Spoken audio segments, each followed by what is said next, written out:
केंद्रीय गृह एवं सहकारिता मंत्री अमित शाह के अरुणाचल प्रदेश दौरे का आज अंतिम दिन। अमित शाह आज नमती मैदान का दौरा करने के साथ ही हीर वालोंग युद्ध स्मारक पर अर्पित करेंगे श्रद्धांजलि।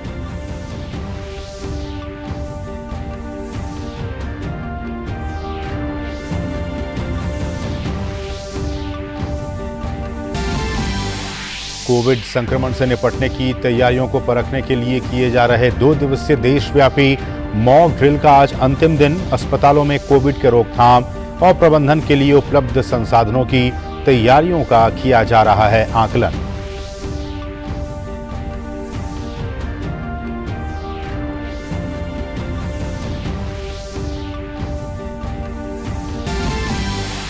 श्री कृष्ण जन्मभूमि और ईदगाह संबंधी विवाद मामले में आज मथुरा की एक फास्ट ट्रैक कोर्ट में सुनवाई।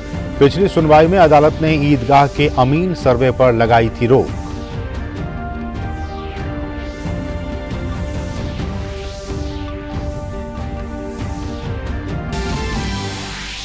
विदेश मंत्री डॉक्टर एस जयशंकर युगांडा के कंपाला में तुलसी घाट परियोजना के शुभारंभ कार्यक्रम में हुए शामिल।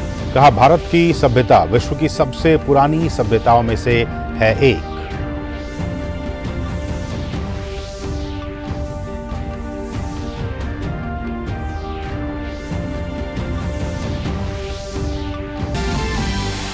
अमेरिका दौरे पर गई केंद्रीय वित्त मंत्री निर्मला सीतारमण आज अपनी अमेरिकी समकक्ष जेनेट येलेन से करेंगी मुलाकात।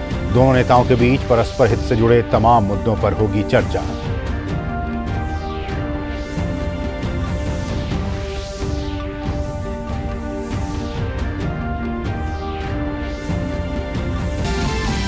और आईपीएल में आज दिल्ली कैपिटल्स की भिड़ंत मुंबई इंडियंस के साथ। अहम मुकाबले में दोनों टीमें पहली जीत की तलाश में उतरेंगी मैदान पर।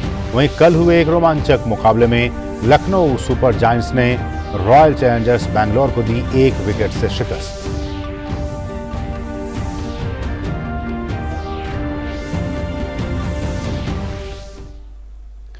नमस्कार, डीडी न्यूज में आप सभी दर्शकों का बहुत बहुत स्वागत है। मैं हूं वसीम मिश्रा। केंद्रीय गृह एवं सहकारिता मंत्री अमित शाह के अरुणाचल प्रदेश दौरे का आज अंतिम दिन है। अमित शाह आज नमती मैदान का दौरा करेंगे और वालोंग युद्ध स्मारक पर श्रद्धांजलि अर्पित करेंगे। इससे पहले सोमवार को अमित शाह ने अंजाव जिले के सीमावर्ती गांव किबुतु में वाइब्रेंट विलेजेस प्रोग्राम का शुभारंभ किया। वाइब्रेंट विलेज प्रोग्राम पहचान किए गए सीमावर्ती गांवों के लोगों के जीवन स्तर में सुधार करने में मदद करेगा और उन्हें अपने मूल स्थान पर रहने के लिए प्रोत्साहित करेगा, जिससे कि इन गांवों से पलायन रुक सके और सीमा की सुरक्षा बढ़ाने में मदद मिल सके। अमित शाह ने कहा कि भारत की नीति बिल्कुल स्पष्ट है कि हमें शांति चाहिए, लेकिन कोई हमारी 1 इंच जमीन पर भी कब्जा नहीं कर सकता। उन्होंने कहा कि किबुथु देश का आखिरी गांव नहीं बल्कि पहला गांव है। अमित शाह ने कहा कि केवल 9 वर्ष में प्रधानमंत्री नरेंद्र मोदी के नेतृत्व में प्रयासों के कारण पूर्वोत्तर को देखने का नजरिया बदल गया है। इसे अब देश के विकास में योगदान देने वाले क्षेत्रों में से एक माना जाता है। कोविड संक्रमण से निपटने की तैयारियों को परखने के लिए किए जा रहे 2 दिवसीय देशव्यापी मॉक ड्रिल का आज अंतिम दिन है। कल से शुरू हुए इस मॉक ड्रिल के तहत आज भी देश भर के चुनिंदा अस्पतालों में कोविड के रोकथाम और प्रबंधन के लिए उपलब्ध संसाधनों की तैयारियों का आकलन किया जाएगा। इस दौरान चिकित्सा संस्थानों में कोविड प्रबंधन तैयारी के लिए उपलब्ध बेड, एम्बुलेंस, उपकरण, दवाएं और कार्यबल का परीक्षण किया जाएगा। इसके साथ ही ऑक्सीजन आपूर्ति उपकरणों और जीवन रक्षक उपकरणों मॉक ड्रिल कर उनकी क्रियाशीलता सुनिश्चित की जाएगी।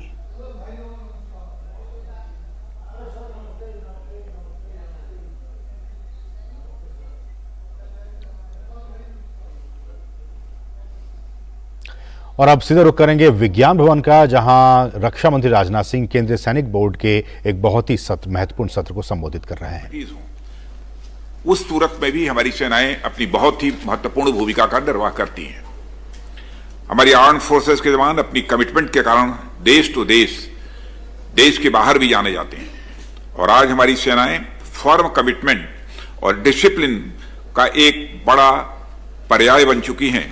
इसलिए हमारी सेनाओं की जितने भी सराहना की जाए वह कम है। इसी प्रकार हमारे वेटरन्स भी फॉर्मली भले ही सर्विसेज से एग्जिट हो गए हों, पर उनकी देशभक्ति में, उनके जज्बे में और देश सेवा के उनके कमिटमेंट में कहीं भी किसी भी प्रकार की कोई कमी दिखाई नहीं देती है। जब भी देश को जरूरत होती है बराबर वह अपना योगदान देते हैं। और आप लोगों को याद होगा कि जब हमारा देश कोविड के संकट से गुजर रहा था तो सेनाएं तो देश विदेश में सहायता के लिए जुटी ही थीं। राज्य सैनिक बोर्ड से हमारे वेटरन्स भी बड़ी संख्या में दवाइयों, वेंटिलेटर्स, ऑक्सीजन और अन्य प्रकार की राहत सामग्री के साथ देश के कोने कोने में अपनी बहुत ही महत्वपूर्ण भूमिका का वे निर्वाह कर रहे थे। यह कोई छोटी बात नहीं थी और मुझे बहुत अच्छा लगा था जब मुझे इसके बारे में जानकारी दी गई थी। और इसी तरह के कई ऐसे उदाहरण दिए जा सकते हैं जहां हमारे वेटरन्स राष्ट्र की सेवा में सदैव व तत्पर दिखाई देते हैं। इन सभी को मैं हमेशा ही नेशनल एसेट के रूप में मानता हूं और देश को अपने एसेट्स पर गर्व है। इन सभी वीरों और उनके परिवार की देखभाल और रीसेटलमेंट को इंश्योर करना यह हमारी एक नेशनल रिस्पॉन्सिबिलिटी है, जिससे ये सभी एक गरिमामय जीवन व्यतीत कर सकें और हमारी सरकार इसके लिए पूरी तरह से कमिटेड है। साथियों, हमारे देश में अनेक प्रकार के प्रोफेशनल्स होते हैं। सभी अपने अपने अनुरूप और अपनी क्षमता के अनुसार राष्ट्र की सेवा करते हैं।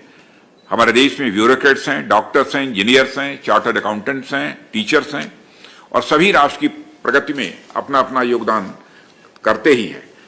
पर आप लोगों ने ध्यान दिया होगा कि इस देश में कितने ऐसे प्रोफेशंस हैं जिसमें यक्स प्रोफेशनल्स के वेलफेयर के लिए एक पूरा विभाग ही बनाया गया, जबकि हमारे वेटरन्स बंधुओं के वेलफेयर के लिए रक्षा मंत्रालय में बाकायदा एक डेडिकेटेड डिपार्टमेंट है। यह इस बात का प्रमाण है कि हमारे वेटरन्स के प्रति राष्ट्र की जिम्मेदारी क्या है और राष्ट्र की प्रायोरिटी क्या है, उनके प्रति हमारी चिंता क्या है और वेटरन्स हमारे लिए क्या मायने रखते हैं। और यह देश हमारे सैनिकों और वेटरन्स के प्रति बड़ी कृतज्ञता और सम्मान का भाव भी रखता है। हम सबके लिए यह खुशी की बात है कि हमारे सैनिकों के कल्याण के लिए केंद्र और राज्य सरकारों ने हमेशा मिलकर काम किया है और यह विषय उन विषयों में से एक है जिसमें दोनों सरकारें बढ़ चढ़कर अपना योगदान देती रही हैं। कभी भी हमें यह सुनने को नहीं मिला है जब राज्य सरकारें यह कहें कि यह सब्जेक्ट तो सेंट्रल गवर्नमेंट का है और इसलिए सैनिकों के कल्याण का मुद्दा केंद्र का मुद्दा है, अथवा केंद्र बोले कि सभी राज्य अपने अपने सैनिकों के बारे में चिंता करेंगे, या कोई एक दूसरे को कभी नहीं कहता है। हमेशा से ही दोनों ने सैनिकों के प्रति अपनी जिम्मेदारी बखूबी निभाई है और उनके प्रति अपने कर्तव्य का सुचारू रूप से निर्वहन भी किया है। केंद्रीय सैनिक बोर्ड द्वारा किए जा रहे वेलफेयर वर्क्स कोऑपरेटिव फेडरलिज्म का एक जीता जाता यह उदाहरण है। साथियों, मैं राजनीतिक पार्टियों के बारे में कहना चाहूंगा। सभी राजनीतिक पार्टियां अपनी विचारधारा से ऊपर उठकर हमारी सेनाओं के कल्याण, उनकी सुख सुविधाओं और उनके गरिमामय जीवन जीने के प्रयासों का बराबर समर्थन करती रही हैं। मैं यह नहीं कहता कि सारी राजनीतिक पार्टियां इसमें बहुत महत्वपूर्ण भूमिका का निर्वाह करती हैं, गवर्नमेंट में रहती हैं, निर्वाह भी करती हैं, लेकिन वह इस प्रकार के जो भी इफर्ट्स गवर्नमेंट के द्वारा किए जाते हैं उसकी सभी के द्वारा प्रशंसा की जाती है, उसका समर्थन किया जाता है और ऐसा करना उचित भी है, क्योंकि जब हमारी सेनाएं सीमा पर खड़ी होकर सुरक्षा का कार्य करती हैं तो उस समय वह किसी एक खास राज्य या किसी खास पार्टी या देश के किसी खास समुदाय की सुरक्षा नहीं कर रही होती हैं। और ऐसे में जब हमारे सैनिक सर्विसेज से एग्जिट होकर सोसाइटी में वह वापस आते हैं तो उनका गरिमामय जीवन इंश्योर करना निश्चित रूप से हम सबकी एक ज्वाइंट रिस्पॉन्सिबिलिटी बनती है। साथियों, आप सभी अवगत होंगे कि हमारी सेनाओं को युवा बनाए रखने की आवश्यकता के मद्देनजर हमारे सैनिकों की एक बड़ी संख्या को 35 to 40 ईयर्स की उम्र में ससम्मान सेवा मुक्त कर दिया जाता है। तो अभी आप सुन रहे थे रक्षा मंत्री राजनाथ सिंह को, जो कि केंद्रीय सैनिक बोर्ड के एक बहुत ही महत्वपूर्ण बैठक को संबोधित कर रहे थे। बढ़ेंगे दूसरी अहम खबरों की तरफ, बात करेंगे कोविड की। महाराष्ट्र में पिछले बीते 24 घंटों में कोविड के 328 नए मामले सामने आए हैं। वहीं एक्टिव केसेस की कुल संख्या बढ़कर 4,667 हो गई है। राज्य के स्वास्थ्य बुलेटिन के मुताबिक मुंबई में संक्रमण के सबसे अधिक 228 मामले सामने आए हैं। इसके बाद पुणे में 50, नागपुर में 18, अकोला में 10, लातूर में 8 और नासिक और कोल्हापुर में 5-5 मामले सामने आए हैं। राज्य में पिछले 24 घंटों में कोविड से 1 की मौत हुई है। मृत्यु दर 1.82% है और बीते 24 घंटे में कुल 247 मरीज ठीक हुए हैं। रिकवरी रेट 98.12% दर्ज किया गया है। विदेश मंत्री डॉक्टर एस जयशंकर युगांडा और मोजाम्बिक की 6 दिवसीय यात्रा पर हैं। एस जयशंकर युगांडा के कंपाला में तुलसी घाट परियोजना के शुभारंभ कार्यक्रम में शामिल हुए। अपने संबोधन में विदेश मंत्री ने कहा कि भारत की सभ्यता विश्व की सबसे पुरानी सभ्यताओं में से एक है। There have been many great civilizations. If you look today, which one of the great civilizations has survived as a nation state? Actually, only 2 big ones. Yes, there are others. I mean, there is a Greece. There may be, there are the civilizations today in Iraq and Syria. There is Egypt. I accept that, but I would say India and China actually stand out in this regard. And the rise of a civilization state has to be reflected in how its heritage and its history is presented. How its own people actually appreciate it, what is the value that they put on it, how are they able to present it to the world, how are they able to present it to themselves. PM गति शक्ति पर 5वीं क्षेत्रीय कार्यशाला आज से वाराणसी में शुरू होगी। उत्तर प्रदेश, हरियाणा, झारखंड, बिहार, ओडिशा और पश्चिम बंगाल सहित 6 राज्य इस कार्यशाला में शामिल होंगे। अब तक 4 क्षेत्रीय कार्यशालाएं आयोजित की जा चुकी हैं। देश में 5 जोन यानी दक्षिणी जोन, उत्तरी, पश्चिमी, मध्य और पूर्वोत्तर जोन में आयोजित की जा रही क्षेत्रीय कार्यशालाओं की 5 श्रृंखलाओं का ये एक हिस्सा है। राज्यों और केंद्र शासित प्रदेशों द्वारा अब पीएम गति शक्ति राष्ट्रीय मास्टर प्लान प्लेटफॉर्म का उपयोग करते हुए परियोजनाओं के बारे में योजना बनाने और इनके कार्यान्वयन के लिए प्रगतिशील कदम उठाए जाने को देखते हुए विभिन्न जोन में आयोजित की जा रही ये क्षेत्रीय कार्यशालाएं किसी परियोजना के बारे में योजना बनाने में पीएम गति शक्ति को व्यापक रूप से अपनाना सुनिश्चित करेंगी। केंद्रीय वाणिज्य और उद्योग मंत्री पीयूष गोयल फ्रांस के दौरे पर हैं। पीयूष गोयल आज पेरिस में फ्रांस के विदेश व्यापार मंत्री शॉलिवियर बेख्त के साथ भारत फ्रांस व्यापार शिखर सम्मेलन की सह अध्यक्षता करेंगे। भारत फ्रांस मैत्री के 25 वर्ष पूरे होने के उपलक्ष्य में भारत फ्रांस व्यापार शिखर सम्मेलन आयोजित किया जा रहा है। शिखर सम्मेलन में हरित भविष्य के निर्माण, उभरती प्रौद्योगिकियों, रक्षा सहयोग और भारत प्रशांत क्षेत्र में सहयोग सहित कई विषयों पर ध्यान केंद्रित किया जाएगा। पीयूष गोयल का विभिन्न क्षेत्रों में फ्रांसीसी व्यापार जगत के दिग्गजों के साथ बैठक करने का भी कार्यक्रम है। वो सीईओ के राउंड टेबल सम्मेलन में भी हिस्सा लेंगे।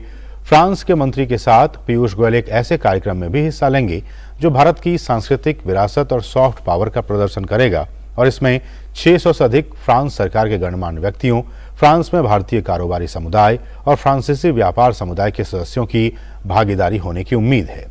बाद में वे इटली के रोम जाएंगे, जहां वे उप प्रधानमंत्री और विदेश एवं अंतर्राष्ट्रीय सहयोग मंत्री एंटोनियो तजानी से मुलाकात करेंगे। उनका द्विपक्षीय बैठकों के लिए शीर्ष इतालवी सीईओ से भी मिलने का कार्यक्रम है, जिसके बाद सीईओ इंटरैक्टिव बिजनेस सेशन होगा, जिसमें 35 सीईओ के भाग लेने की उम्मीद है। इस यात्रा से यूरोपीय क्षेत्र में भारत के प्रमुख व्यापारिक भागीदारों के साथ द्विपक्षीय संबंधों को और मजबूती मिलने की उम्मीद है। सुप्रीम कोर्ट ने तमिलनाडु में आरएसएस के रूट मार्च को हरी झंडी दे दी है और इसी के साथ सुप्रीम कोर्ट ने तमिलनाडु में आरएसएस रूट मार्च के खिलाफ दायर तमिलनाडु सरकार की अपील खारिज कर दी है। इस वक्त की बड़ी खबर है, तमिलनाडु सरकार ने मद्रास हाई कोर्ट के उस आदेश के खिलाफ सुप्रीम कोर्ट में याचिका दाखिल की थी जिसमें हाई कोर्ट ने आरएसएस को मार्च निकालने की अनुमति दी थी। हमारे साथ हमारे सहयोगी विकास सारथी इस खबर पर बने हुए हैं। विकास, क्या कुछ ये मामला है और ये जो फैसला आया है सुप्रीम कोर्ट का, कितनी बड़ी राहत आरएसएस के लिए? असीम, बिल्कुल आरएसएस के लिए एक बड़ी जीत आप कह सकते हैं, क्योंकि यहाँ पर जो रूट मार्च को निकालने को लेकर तमिलनाडु सरकार का रवैया ये था कि इसको लेकर के कानून व्यवस्था बिगड़ सकती है और इसीलिए सबसे पहले तो मार्च की अनुमति नहीं दी गई थी। जब ये मामला वहां हाईकोर्ट में पहुंचा था मद्रास हाईकोर्ट में, तो सिंगल जज ने एक ऑर्डर दिया था जिसमें सिंगल जज ने पहले अनुमति दी थी। बावजूद इसके जब रूट मार्च निकालने की अनुमति सरकार ने नहीं दी तो मामला वापस कंटेम्प्ट पिटीशन के जरिए पहुंचा था उसी सिंगल जज बेंच के पास। इस बार जब दोबारा सिंगल जज बेंच के पास तो उन्होंने कुछ कंडीशंस लगा दी थी, इम्पोज कर दी थी कि आप ये गतिविधि नहीं करेंगे रूट मार्च को लेकर के। तब फिर ये मामला डबल बेंच में पहुंचा। डबल बेंच ने किसी भी तरह की रिस्ट्रिक्शन को हटाते हुए ये कहा कि आरएसएस मार्च निकाल सकता है। जो भी एक नॉर्मल कंडीशंस होती हैं, जनरल कंडीशंस होती हैं किसी भी रैली को निकालने के लिए, वही फॉलो करने की जरूरत है। अलग से किसी तरह की कोई इम्पोजिशन या किसी तरह की शर्तें लगाने की जरूरत नहीं है। उस आदेश के खिलाफ तमिलनाडु सरकार सुप्रीम कोर्ट पहुंची थी। अभी सुप्रीम कोर्ट ने आज ऑपरेटिव पार्ट पढ़ा है इस मामले में और ये कहा है कि जितनी भी अपील थी वो सभी खारिज की जाती हैं, सभी एसएलपी डिसमिस की जाती हैं। जब विस्तृत अंतिम फैसला आ जाएगा, कॉपी आ जाएगी, तो स्थिति थोड़ी और स्पष्ट होगी। क्या सुप्रीम कोर्ट ने भी किसी तरह का, क्योंकि सुप्रीम कोर्ट ने कोई कंडीशन नहीं लगाई है यह तो स्पष्ट है, लेकिन क्या सुप्रीम कोर्ट ने तमिलनाडु सरकार को या आरएसएस को कुछ चीजों की सलाह दी है या सुझाव दिया है, ये विस्तृत फैसले में पता चलेगा। लेकिन ये एकदम स्पष्ट है कि आरएसएस का जो मार्च निकलना था उसको लेकर के कानूनी अड़चन अब हट गई है। सुप्रीम कोर्ट ने राज्य सरकार की जो अपील थी उसको खारिज कर दिया। राज्य सरकार की तरफ से जो दलील दी गई थी इस रूट मार्च को रोकने के लिए, अगर उस दलील के बारे में आप बता सकें। देखिए, तमिलनाडु सरकार का ये कहना था कि कुछ जगह है जो संवेदनशील हैं, जहां पर मार्च से स्थिति तनावपूर्ण हो सकती है या दो समुदायों में किसी तरह की झड़प हो सकती है। दूसरा, यहाँ पे तमिलनाडु सरकार का ये भी कहना था कि जब मार्च निकलेगा तो किसी तरह की नारेबाजी ना हो। कई तरह की कंडीशंस राज्य सरकार चाहती थी कि वो लगाई जाएं, जिसको कि डबल बेंच ने, जब मद्रास हाईकोर्ट की डबल बेंच में मामला पहुंचा तो उन्होंने किसी भी तरह की ऐसी कोई कंडीशन नहीं लगाई अलग से। कोर्ट ने ये कहा कि जो भी सामान्य शर्तें होती हैं, जब पुलिस अनुमति देती है, एक अंडरटेकिंग लेती है किसी भी तरह के प्रदर्शन, जुलूस, रैली के लिए, वो सारी चीजें फॉलो की जा सकती हैं। अलग से कोई रिस्ट्रिक्शन लगाना, पहले से ये किसी तरह का अंडरटेकिंग लेना, ये सारी शर्तों की जरूरत नहीं थी, हाईकोर्ट ने स्पष्ट कहा था। लेकिन तमिलनाडु सरकार अपने रुख पर कायम थी कि सबसे पहले ये किसी एक कन्फाइंड एरिया में हो, सड़कों पर ना हो, स्टेडियम में हो, मैदान में हो, नारेबाजी ना हो, ये सुनिश्चित किया जाए। किसी तरह की जो लाठी होती है वो लेकर के नहीं जाएंगे स्वयंसेवक। तमाम तरह की दलीलें यहाँ पर राज्य सरकार की तरफ से दी गई थी, लेकिन फिलहाल सुप्रीम कोर्ट ने राज्य सरकार की इन दलीलों को स्वीकार नहीं किया। डिटेल्ड रिपोर्ट जब आएगी तब, लेकिन मुझे लगता है कि अब जबकि ये आदेश दे दिया गया कि आप रूट मार्च निकाल सकते हैं विकास, इसका मतलब कि आरएसएस को भी कुछ टर्म्स एंड कंडीशन को फॉलो करना होगा।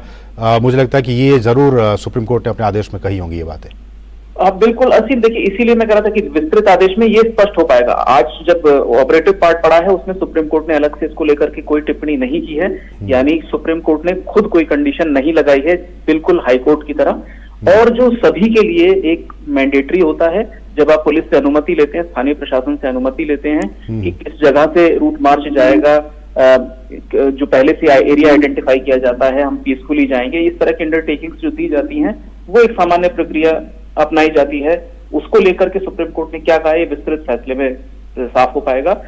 लेकिन अलग से कोई भी कंडीशन आरएसएस के लिए नहीं लगेगी, जो क्योंकि यहाँ पर एक बात और आरएसएस की तरफ से कही गई थी कि उनको अनुमति नहीं दी जा रही, जबकि तमाम अलग इस तरह के संगठन हैं, दलित पैंथर्स और भी कुछ संगठन थे जिन्होंने हाल के दिनों में इस तरह की मार्च और रैली निकाले थे, उनको राज्य सरकार ने नहीं रोका। और इसीलिए ये जो आरएसएस को रोका जा रहा है ये आर्बिट्ररी मनमाना है और उसमें कहीं ना कहीं राजनीति भी।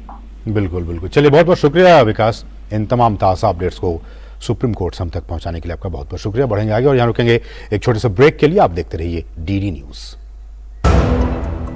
शुरू करो, डालो बुनियाद, घर महल नजर आएगा, वंडर लाइए, वंडर अपनाइए, फर्क नजर आएगा। वंडर सीमेंट, फर्क नजर आएगा। तुम जादूगर तो नहीं, पर मेरी रसोई से धुआं गायब किया है। तुम माँ तो नहीं, पर तुमने मुझे जंगल में लकड़ी काटने जाने से रोका है।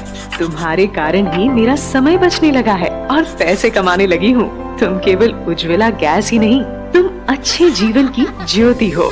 ये योजना देश की गरीब महिलाओं को न सिर्फ धुएं से मुक्ति दिला रही है, बल्कि उनके सशक्तिकरण का भी बड़ा माध्यम बनी है। स्वच्छ ईंधन से सेहत के साथ आओ बनाएं आत्मनिर्भर भारत।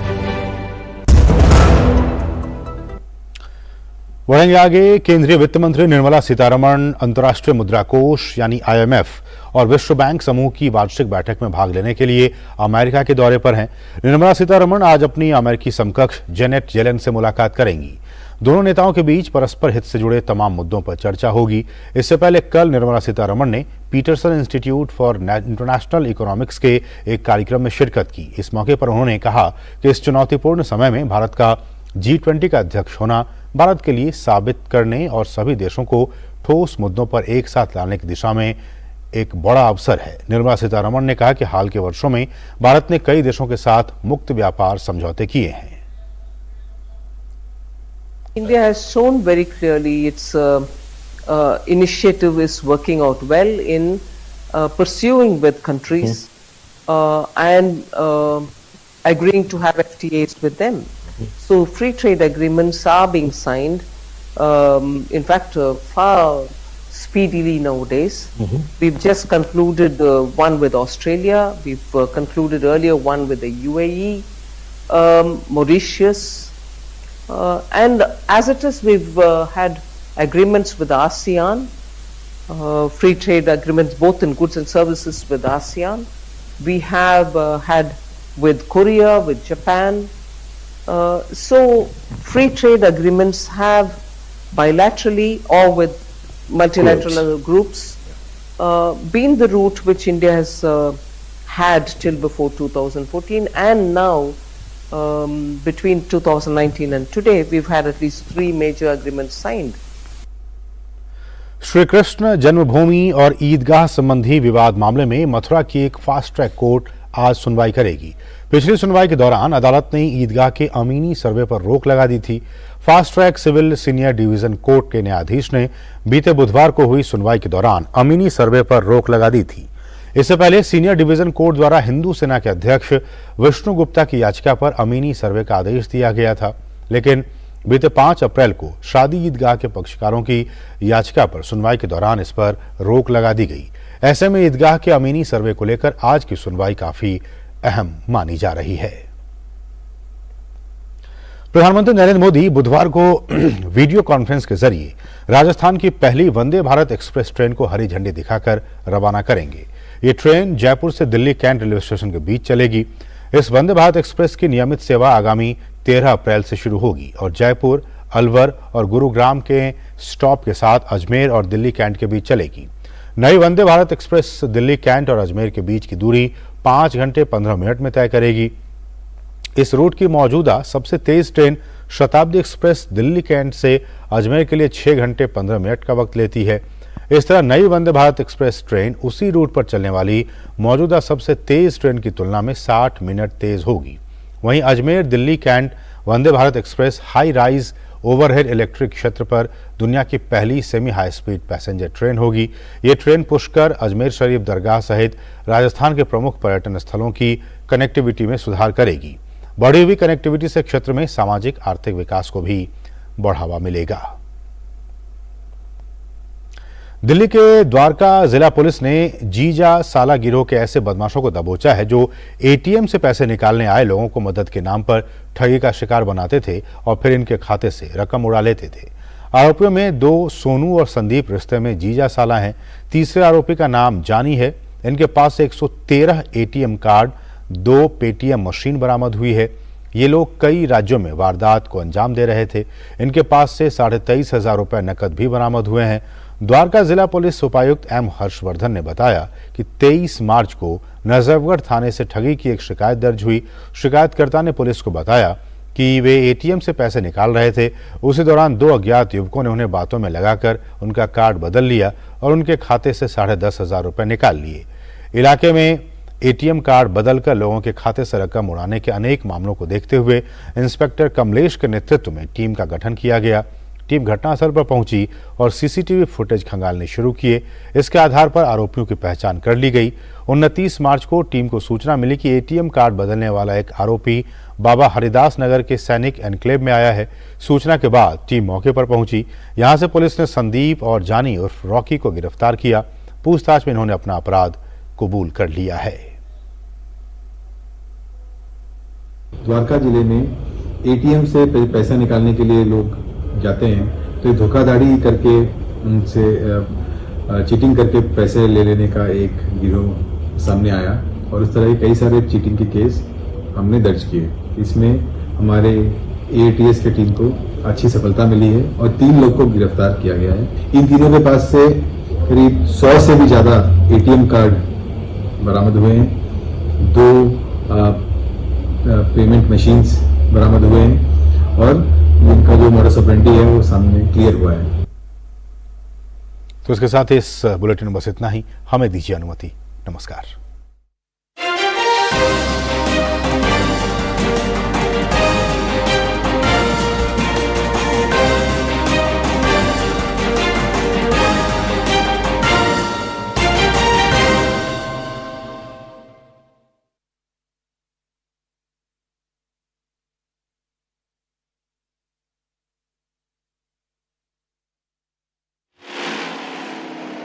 बाबू कुंवर सिंह की बाबू